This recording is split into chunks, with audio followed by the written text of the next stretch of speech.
Hey, can you hand me a knife?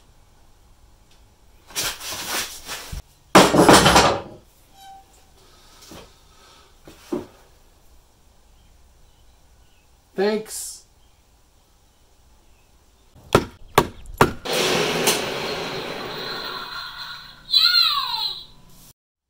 Welcome back to Factor 85 Labs. Today I'm going to talk about pocket knives. I'm going to talk about my idea of what makes a good everyday pocket knife. So these are just some knives that we've come across cleaning that I've thrown in a box.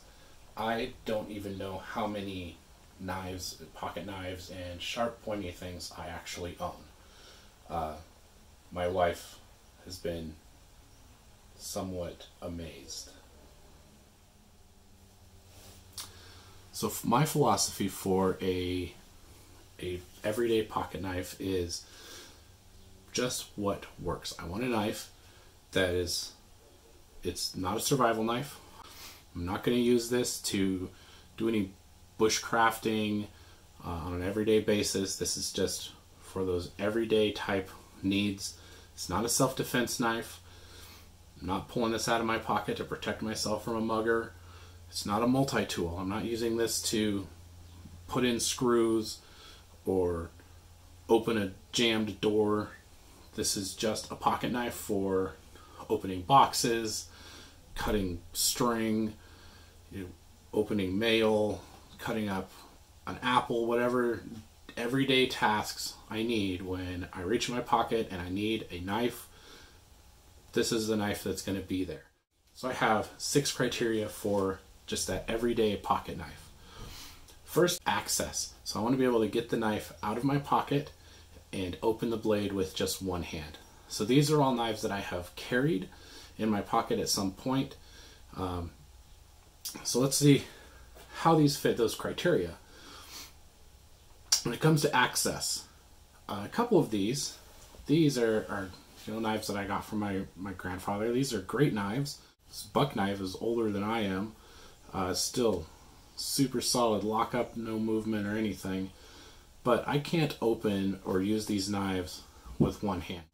My second criteria is the style of the blade, or the blade itself. So what I want in an everyday knife is just a very simple plain edge blade.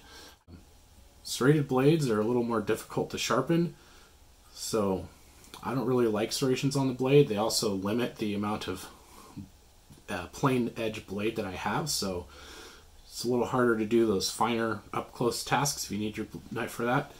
What I want for a knife is just a very simple, maybe a drop point style blade, something that's super easy, plain edge blade.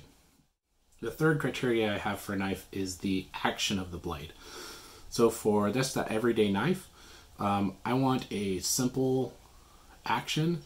I don't want an automatic action, an assisted open, or an out the front knife, for a couple different reasons.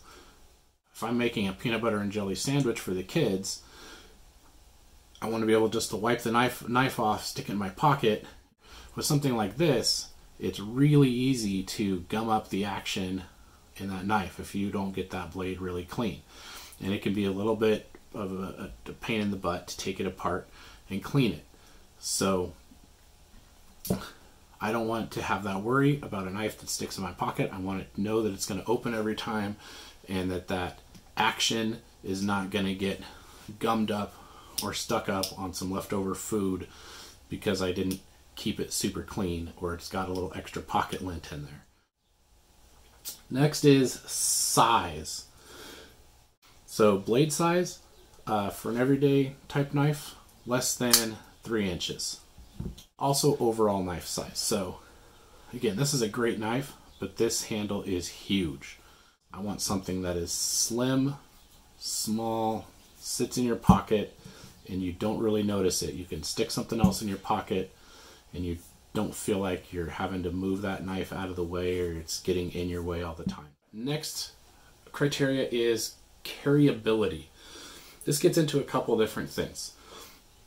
So size plays into this, action plays into this, blade plays into this.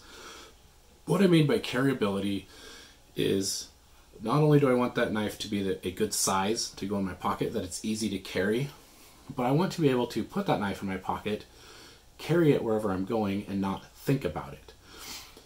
Sometimes you run into an issue because certain knives, sizes of knives, or certain types of knives are not allowed in some states or some places. And that can be an issue. I live close to a state line, and the bordering state does not allow automatic or out the front knives if they are over a certain size. Any blade that's over 3 inches, in some state laws, I certainly know where I am, that is considered a weapon. If it's less than 3 inches, it usually doesn't fall into that weapon category unless it also has an assisted open or is an out the front knife, spring loaded action of some type. So that's why I have those criteria on the size of the blade. I don't plan on ever doing anything wrong with my knife, but I don't want to be in a position where I'm just using my pocket knife for everyday things and all of a sudden I'm breaking a law because my knife is too big. I don't want to think about where I'm going, what I'm doing with that knife in my pocket. I want it to be small enough that I don't notice that it's there. I want it to be unobtrusive enough that nobody freaks out. And that's what I mean when I'm talking about carryability, is can I carry this knife without noticing that I'm carrying this knife with me every day. The last of my criteria is cost. And cost is very subjective. I don't want, that $1 gas station knife that's going to break when I try to do something with it. But I don't want a knife that's so expensive that I'm afraid to carry it with me. I don't want a knife that I'm afraid to use or afraid to lose. So I want something that falls in the middle there. I want a knife that is good quality, that I can sharpen and it's going to stay sharp. But if I drop it in a river, I'm not going to cry about it. These are the two knives that I've carried the most of all the pocket knives that I own. This is a Kershaw Skyline, and this is a Spyderco Persistence.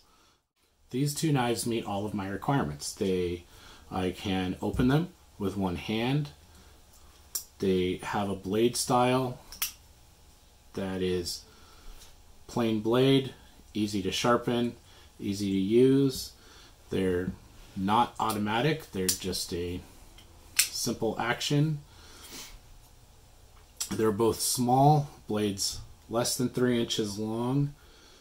The carryability, again, I don't really have to worry about where I'm carrying this knife because neither of these are so big that anyone really notices them. I don't notice it when it's in my pocket. I don't bump into it. And then as far as cost goes, neither of these cost so much to replace that if I lose it, I'm not going to be upset about it. I can replace them and it's not going to break my bank account to replace them.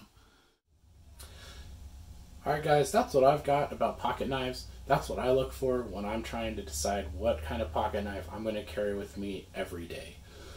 Leave a comment down below. Tell me what pocket knife you're carrying with you every day, and tell me what your parameters are, what criteria you use when you decide what pocket knife is going in your pocket. If you like watching our videos, click the subscribe button. If you enjoyed this video, make sure you go down and click that like button. Thanks for watching Factor 85 Labs, and we'll see you next time back here in the lab.